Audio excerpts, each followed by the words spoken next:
Olá, futuros enfermeiros, professor Narciso aqui para mais uma aula de biologia básica e hoje a gente vai iniciar o nosso módulo de genética, gente. O primeiro módulo da nossa disciplina foi biologia celular e molecular, segundo módulo embriologia e aí estamos chegando no final da nossa disciplina com o módulo de genética. E não tem como falar de genética se a gente não der uma introdução em alguns conceitos da disciplina de genética, falar um pouquinho da história dessa disciplina, tá bom?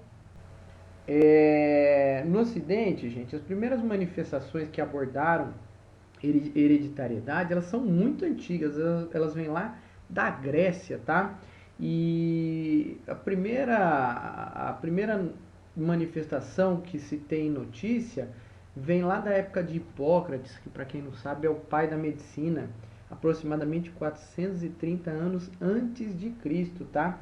E o Hipócrates ele defendia uma teoria chamada de pangênese. E de acordo com a pangênese, gente, cada órgão ou parte do corpo produzia um tipo de embriãozinho que migraria para o sêmen e dava origem a um novo indivíduo, ó, conforme essa imagem que está aqui do lado aqui, tem em cada região do corpo sai uma setinha indo lá pro esperma, uma espécie de sementes, tá, de cada partezinha e que se juntavam e davam origem a um novo indivíduo. Um pouquinho mais para frente, um filósofo conhecido como Aristóteles, ele propôs uma outra teoria chamada herança pela mistura, em que o Aristóteles defendia que os descendentes eles eram uma mistura das características dos pais. Nesse caso, o sêmen continha uma espécie de sangue purificado e contribuiria com a fonte da vida e da forma. Ele falava que o sangue da mulher era um sangue mais sujo, né, o sangue menstrual, e por isso esse sangue ele contribuía para a parte material e nutritiva do embrião, tá? É nesse mesmo período que surgiu uma outra explicação chamada herança dos caracteres adquiridos, que tanto Aristóteles quanto Hipócrates concordavam com ela. E de acordo com essa teoria aí, eles acreditavam que as modificações incorporadas aos indivíduos ao longo das suas vidas, elas podiam ser passadas para os seus descendentes.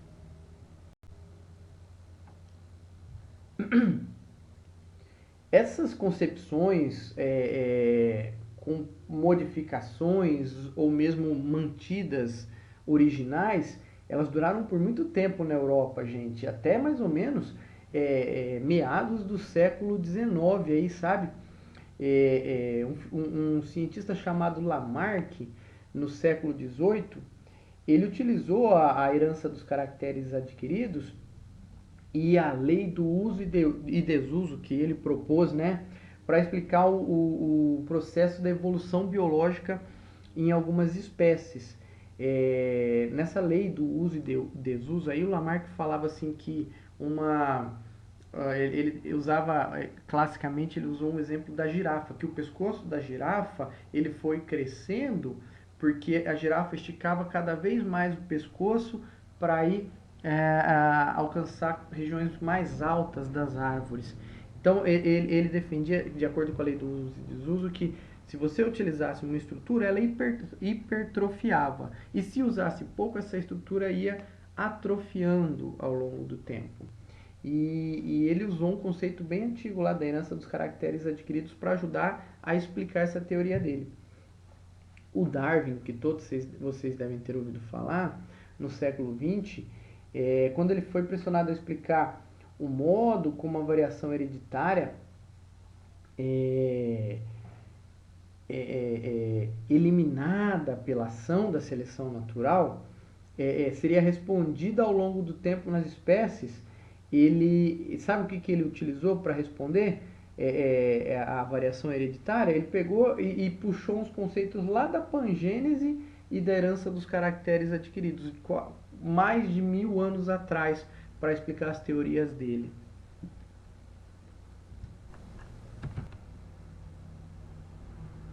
E no século XVII surgiu então uma, uma, uma teoria chamada de teoria pré-formista, tá, gente? E na teoria pré-formista, de maneira geral, os filósofos, os cientistas que acreditavam nessa teoria, eles postulavam que o quê? Que os indivíduos, que os organismos formavam uma espécie de miniatura deles mesmos e a gente se originava a partir dessas miniaturas. Um pouco mais adiante, um médico aí, esse Reiner de Graff, ele disse que as fêmeas elas faziam partículas geradoras que migravam do ovário e que eram atraídas pelo sêmen masculino. Um pouco mais para frente, um cientista que vocês já ouviram falar lá do começo da nossa disciplina, lá o Anton van Leeuwenhoek, aquele cara que descobriu o microscópio, ele foi o primeiro a observar os espermatozoides em diferentes formas de vida. E contemporâneo a esses cientistas aí, apareceu um outro cientista chamado Nicholas Hartsocker, que sugeriu que dentro do espermatozoide tinha o que ele chamou de animáculos, que era uma espécie de ser humaninho, uma miniatura do ser humano. Ele achava que era isso que tinha dentro do espermatozoide. Então todos esses que eu falei para vocês aqui são contemporâneos são pensadores da teoria pré-formista, né? Que de alguma maneira o ser humano já vinha pré-formado. E acreditem ou não, esses caras eram muito respeitados, tá, gente?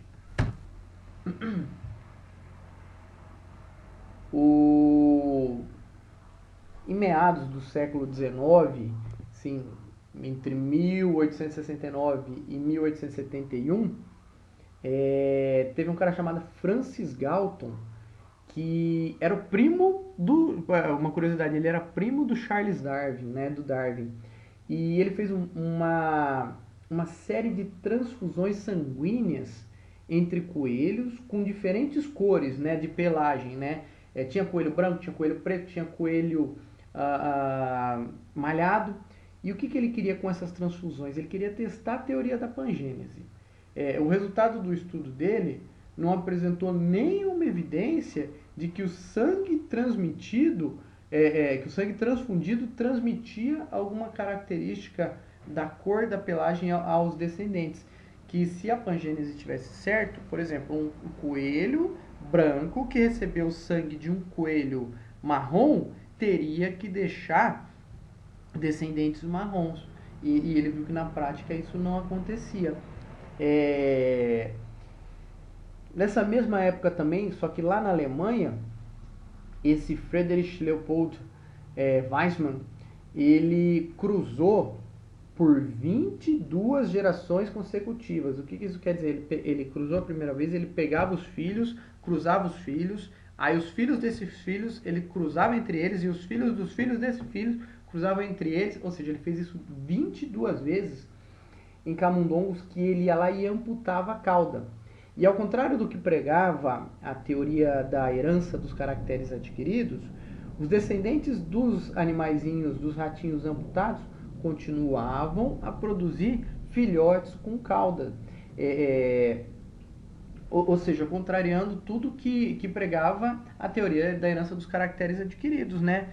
De acordo com essa herança, a hora que você cortava o rabo do camundonguinho, se você cruzasse dois camundongos com o rabinho amputado, teria que gerar descendentes com o rabo apontado. E mesmo repetindo isso 22 vezes, ele viu que isso não acontecia. E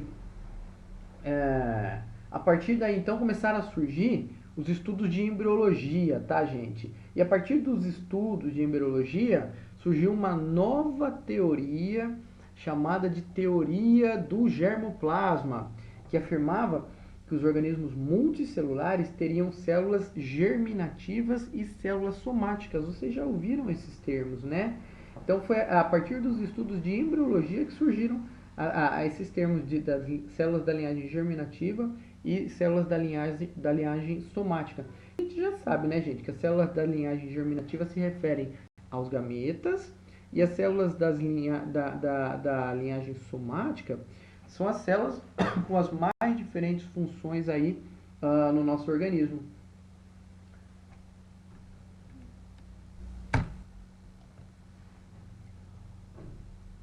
Por último, mas não menos importante, surgiu um cara que ficou muito famoso na genética, que era o Gregor Johann Mendel, que a gente fala só o Mendel. E quem que foi o Mendel, gente? Ele viveu entre 1822 e 1884, ou seja, século XIX, e ele foi um monge agostiniano lá na Áustria, que era, além de monge, ele era botânico e meteorologista. E ele fez, ao longo da sua vida, uma série de experimentos em que ele cruzou plantas, ele cruzou abelhas, camundongos, e ele ficou mais famoso por um cruzamento com uma planta que se chamava ervilha de cheiro. E o resultado dos seus experimentos com os cruzamentos com essas ervilhas foi apresentado em 1865 e teve uma grande repercussão, gente. Ele ficou muito famoso, tá? E nesses estudos, o que o Mendel viu, né? Que a transmissão dos caracteres hereditários parecia ocorrer a partir de partículas ou fatores que não eram perdidos ao longo das gerações. Além disso, o que ele viu? Que cada progenitor fornecia à sua prole apenas um de dois fatores que ele possuía, e além disso, diferentes fatores eram responsáveis por características diferentes que seriam herdados de maneira independente, tá? Mas apesar dele ficar bem famoso, foi só em meados do século XX que as hipóteses do Mendel sobre hereditariedade ganharam mais repercussão ao serem comprovadas em experimentos com outras espécies, né, além das ervilhas. E com o tempo, esses experimentos e os resultados dele, que foram se repetindo mesmo em diferentes espécies, receberam o nome de leis de Mendel. E as leis de Mendel se tornaram a base para o entendimento de como que os caracteres hereditários são transmitidos de uma geração a outra em organismos diploides com reprodução sexuada, tá? Foi graças às leis de Mendel, por exemplo, que é possível prever o resultado de cruzamentos específicos e estabelecer padrões de herança de características de interesse ou de doenças hereditárias em animais ou plantas. A partir das leis de Mendel é possível planejar estratégias de melhoramento genético, desenvolver modelos evolutivos e várias outras coisas, tá, gente? Só que a gente vai entrar nas leis de Mendel em uma próxima aula. Hoje a gente só vai falar do Mendel, beleza? Porque essas leis de Mendel são tema para uma aula inteira nossa.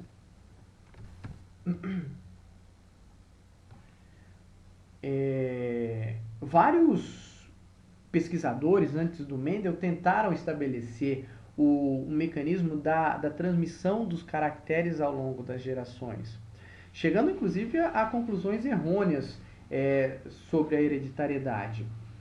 Parte desse problema estava relacionado ao fato deles terem estudado caracteres de herança contínua ou quantitativa, como a gente vai ver mais adiante, ou então de não ter estabelecido uma metodologia adequada para o cruzamento e para a análise dos resultados dele. Olha essa figurinha que o professor trouxe aí.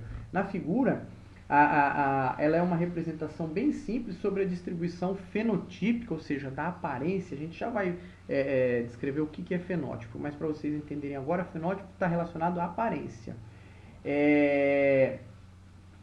Do fenótipo para altura de planta, de tabaco e de ervilha. Esse Kohlreuter aí, ele testou no tabaco e o Mendel testou na ervilha de cheiro. Olha só o que acontece lá na F2, a última linha da nossa figura do Kohlreuter. A gente tem planta baixa, planta média e planta alta. Enquanto que nos experimentos de Mendel, ou você tem planta anã ou você tem planta alta. Você não tem um fenótipo intermediário. Por isso foi fácil para o Mendel descrever os resultados dele, porque ou era uma coisa ou era outra, você não tinha um fenótipo intermediário, não tinha variação no caráter.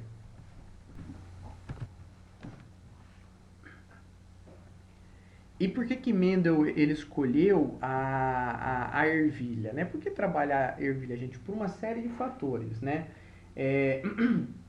Dentre as características importantes que o professor pode falar, assim, que ajudaram Mendel, a gente pode destacar o acesso à semente de diferentes variedades que exibiam diferentes caracteres e era muito fácil de diferenciar eles.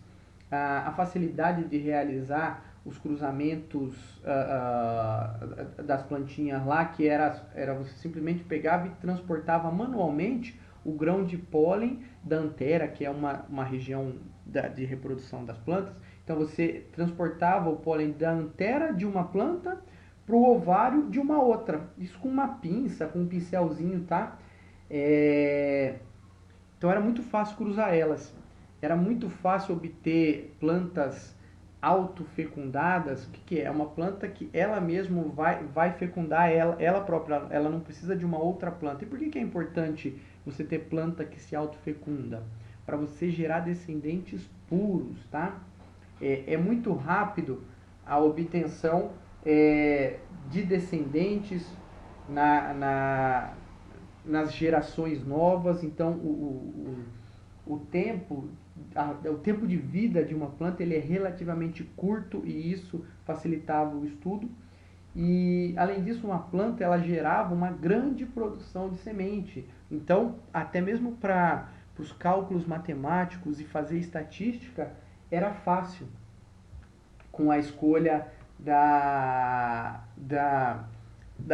ervilha pelo Mendel. Então, voltando no exemplo anterior, na comparação com o tabaco deixava a planta pequena, média, alta, muito alta. A ervilha não, ou deixava a planta anã, ou deixava a planta alta. Então, era fácil de você saber quem que era a filha de quem. Ó, essa aqui é a filha de uma planta alta, essa aqui é a filha de uma planta anã. Aqui, o Mendel passou 10 anos, gente, fazendo experimentos e análises e estatística antes de publicar o trabalho dele. Nos estudos do Mendel lá, ele usou 34 linhagens de ervilhas puras. Puras quer dizer o quê? Ele foi cruzando ela com ela mesma para deixar um descendente puro. Muitos dos cruzamentos que o Mendel fez, gente, ele pegava uma linhagem pura e cruzava com outra linhagem pura para gerar uma terceira linhagem que não era pura daí. E foi fazendo isso infinitas vezes por 10 anos. Com os resultados que o Mendel tinha na mão, ele conseguiu encontrar um padrão na transmissão desses caracteres ao longo das gerações. E isso fez ele postular que cada organismo teria um par de fatores que controlaria a aparência de um determinado caractere e que cada um dos seus gametas continha somente uma cópia de cada um desses pares. Além disso, esses fatores seriam transmitidos como uma unidade imutável, sendo que um deles mascararia o efeito do seu par, ou seja, o efeito de um se sobrepunha ao efeito de outro. E olha só o tanto de características que tinha pro Mendel estudar na ervilha. Tinha a cor da flor, a altura da planta, a cor da semente, o formato da semente, daí tinha a vagem madura e a vagem verde. Aí tinha a cor da vagem verde, aí tinha o formato da vagem madura, tinha a posição da flor. Todas essas características o Mendel foi estudando para postular as leis de Mendel que a gente vai ver na próxima aula. Assim, gente, a gente termina essa introdução de genética com a historinha. As leis de Mendel, o Mendel é considerado por alguns o pai da genética, sabe? As leis de Mendel são a base para a genética moderna que a gente tem hoje. Assim, a gente para por aqui para falar da historinha e vamos entrar na parte muito importante que a gente vai ver ao longo do nosso curso, que são as terminologias que são utilizadas na genética, gente.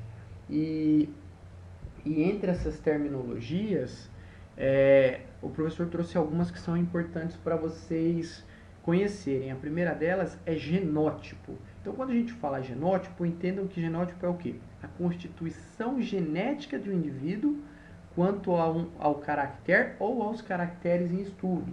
Por exemplo, em algumas raças de bois, o, o, o, o boi sem chifre, né, que a gente costuma falar que é mocho, ele pode ter genótipos diferentes condicionados por um gene de efeito maior, quer dizer, o efeito de um gene se sobrepõe ao efeito de outro. Isso quer dizer assim, que vamos chamar o genótipo do chifre de C.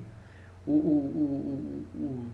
bois que tiverem um C maiúsculo, que a gente fala Czão, vão ser chifrudos. E os bois que tiverem o C minúsculo, Czinho, vão ser o quê? Bois sem chifre. Outro termo que é muito importante de vocês conhecerem é o termo fenótipo. E o que é o fenótipo? O fenótipo é qualquer característica observável em indivíduo. O fenótipo ele pode ser morfológico, ele pode ser bioquímico, fisiológico, molecular e até mesmo comportamental. Um exemplo de fenótipo pode ser observado na coloração amarela ou verde, ou então da ervilha, ou então pelo formato liso ou rugoso das sementes da ervilha lá no Mendel. Ou então pela ausência ou pela presença de chifres nas vacas, ou então pelo comportamento mais dócil ou mais arisco de uma determinada raça de cachorro, pela quantidade de proteínas no leite e por assim vai. Então, a gente tem que entender uma outra coisa, que o fenótipo ele é o resultado do genótipo, da característica genética associada a fatores ambientais, tá? E aqui mais um exemplo de fenótipo, né? A cor vermelha ou rosada do flamingo. E ele vai ser mais vermelho conforme a alimentação dele. Se a alimentação dele for rico numa substância chamada carotenoide, que tem, por exemplo, no tomate, tem na cenoura, ou então, no caso do flamingo, tem nas algas e nos animaizinhos minúsculos que eles comem. Então, quanto mais rico for a dieta dele em carotenoide, mais vermelho vai ser o fenótipo dele.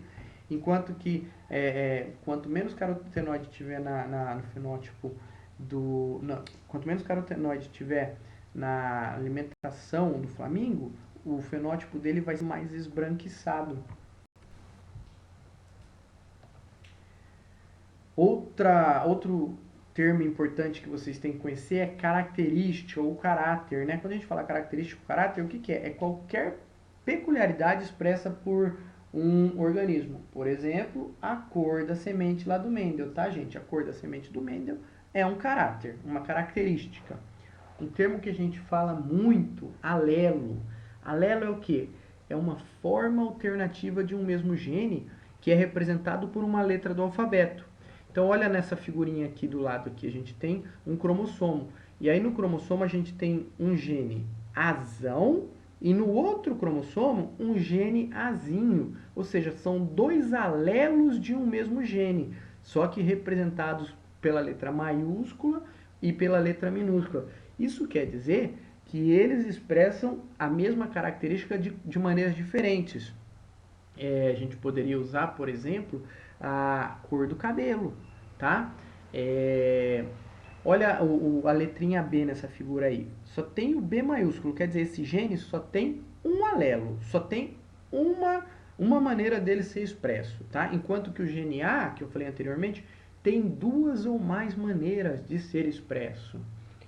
E um outro termo que é importante vocês conhecerem é o termo locus, né, do latim, que é a posição ocupada por um gene em um cromossomo. Então olha nessa figurinha lá, o nosso gene A possui dois alelos, azão e azinho, que podem ser responsáveis pela característica que a gente falou da cor do cabelo. E qual que é o locus dele? O locus dele é no cromossomo 3,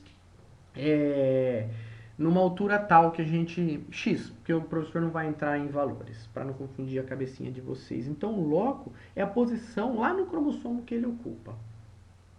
Todos esses termos é importante vocês conhecerem, vocês gravarem, vocês terem muito claro na cabecinha de vocês o que eles significam, porque nas próximas aulas a gente vai ver isso. Olha só mais um termo importante que a gente vai ouvir bastante. Dominância e recessividade, né? Dominância e recessividade estão ligados ao comportamento dos alelos, né? A maneira como que eles se manifestam um em relação ao outro. E a gente pode ter alelo que é dominante, ou seja, ele se manifesta mesmo quando só tem uma única cópia lá no nosso organismo. Ou você pode ter alelos que são recessivos. E quando os alelos são recessivos, você tem que ter as duas cópias desse alelo no organismo para que ele se manifeste. Quer ver um exemplo de um alelo recessivo? É o albinismo em jacaré. Você vê muito jacaré albino por aí? Você não vê. A maioria dos jacarés tem aquela cor verde escura, né? Por quê? Porque o alelo dominante da cor do jacaré é o alelo para cor verde. E quando você tem o alelo para cor verde, uma única cópia já é suficiente para que o jacaré seja verde. Ainda que ele tenha um alelo para o albinismo, mas como o alelo para a cor verde é dominante, ele acaba sobrepondo ao efeito do alelo do albinismo. Agora, quando você tem duas cópias para o alelo do albinismo, então você tem você não tem daí o alelo dominante, então você aí tem a expressão do albinismo nos jacarés. A gente vai voltar a falar mais, tá bom? Sobre isso. Não necessariamente de jacaré, mas existem outros exemplos de dominância e recessividade. Por fim, termos que vocês vão ouvir bastante ao longo da disciplina é homozigoto ou heterozigoto. Homozigoto é qualquer indivíduo que carrega duas ou mais cópias de um gene, que a gente chamou lá, a gente deu o nome de letra. Então, olha só, homozigoto ele pode ser os alelos Bzão, Bzão, Bzinho, Bzinho, ou pode ser um gene com mais de um alelo, olha só, Azão, Azão, Bzão, Bzão, Azão, Azão, Bzinho, Bzinho. Professor, eu não entendi. Vamos dar uma olhada no heterozigoto para vocês entenderem melhor então. O heterozigoto é um indivíduo que carrega duas cópias diferentes para um ou para mais genes. Então, no caso do Bzão, Bzão, sabe o que seria o Bzão, Bzão seria um indivíduo homozigoto. Sabe como que seria o heterozigoto? Bzão, Bzinho. Bzão, Bzinho é o indivíduo heterozigoto para esse gene que a gente chamou de B. Olha como que seria o heterozigoto para esse Azão, Azão, Bzão, Bzão. O heterozigoto seria Azão, Azinho, Bzão, Bzinho. Ou seja, são cópias diferentes, tá? Para um ou mais genes. E esses indivíduos, eles também podem ser chamados de híbridos, gente. Pessoal, essa é a última coisa que o professor tinha para falar na aula de hoje. Podem ver que foi uma aula um pouco extensa, mas que eu trouxe uma introdução de genética, eu trouxe os principais, tem vários outros termos que vão surgir, mas esses são fundamentais para vocês conseguirem entender o andamento da nossa disciplina. Então, o que o professor precisa? Que vocês conheçam bem esses termos daqui para frente, porque na próxima aula eu não vou ter tempo de ficar voltando e explicando o que é um homozigoto, o que é um alelo, o que é um fenótipo, tá? O professor vai precisar que vocês saibam disso, tá bom? Gente, quero agradecer a atenção de vocês, mandar força aí para vocês que estamos acabando o bimestre e parabenizar quem chegou até aqui, quem está firme até aqui, não é para qualquer um. E acreditem se quiser, Vocês vão ser profissionais diferentes dos que já foram formados. Sabe por quê? Essa pandemia vai inserir uma série de disciplinas, vai ser obrigado, os currículos vão ser obrigados a serem transformados, a ser modificados por conta dessa pandemia. E quem já se formou não vai ter isso. Vai ter que fazer um curso de aperfeiçoamento, uma pós-graduação. Vocês não, vocês nas próximas disciplinas já vão pegar a coisas novas que a pandemia trouxe. Não vai trazer só coisa ruim, não. Vai trazer coisa boa. Vai trazer novidade para o currículo de vocês. Vocês vão ser um profissional diferenciado. Acreditem, isso não é balela, isso é verdade. Vocês vão ser um profissional diferenciado dos que já foram formados. Tá bom? Um grande abraço para vocês aí e até a próxima aula.